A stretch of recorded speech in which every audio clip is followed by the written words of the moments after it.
my name is Nicole and I'm a machinist here at TITANS of CNC. Currently, I am using this spade drill here for this production job that I'm running in aluminum, and we're running it at 16 inches per minute.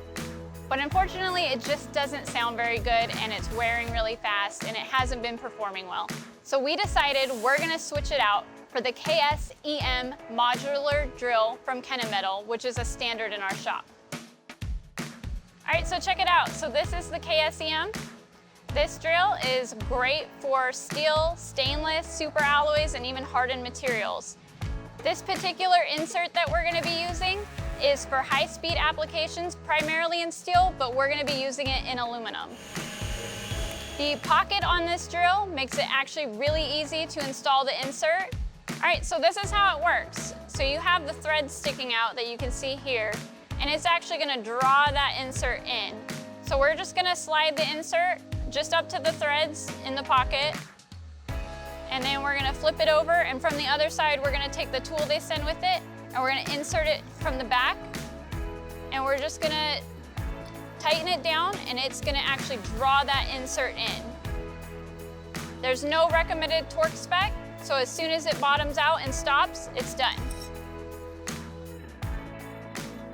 All right, guys, I got my modular drill here in my Cat 40 holder.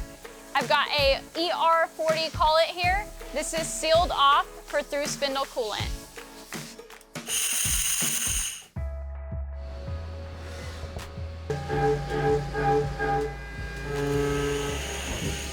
So I just ran the first tool and now we're ready to drill.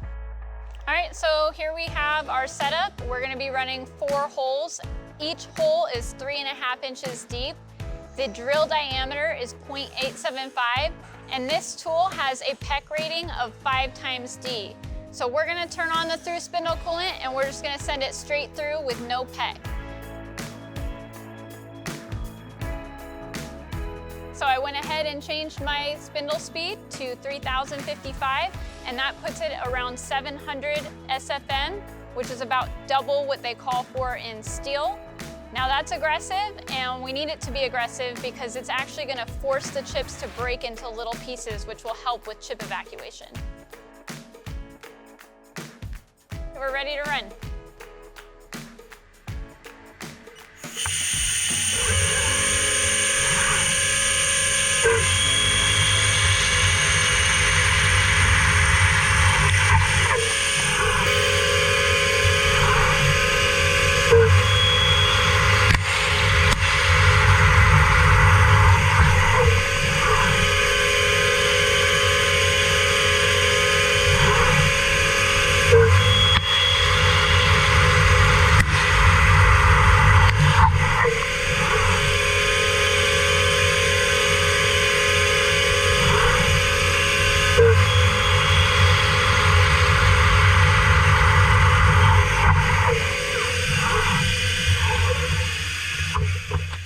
So not only did we shave off about 30 seconds of time on this machining operation, we also made it to where I can walk away with the peace of mind knowing that this has great chip evacuation and it just sounds a whole lot better, and those chips are a lot smaller and less stringy than our last tool.